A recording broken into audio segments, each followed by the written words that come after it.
Anak, makita mo man akong madungi sa daan, kumita naman ako sa malinis na paraan. Oo, construction lang trabaho ko pero marangal naman ito sa mundong ating kinatatayuan. May mga taong mapanghusga pero dapat tayo ay maging isang matatag dahil dugo, pagod, hirap at pawis ang ating pinaghihirapan. Hayaan mong minamaliit ka ng ibang tao dahil bilang isang construction worker di nila alam kung gaano kahirap ang ating pinagdadaanan.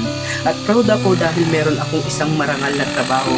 Masama lang loob na nararamdaman ko kasi dito sa Pinas kung sino pang pinakamahirap na trabaho ay siya pang pinakamababang sweldo.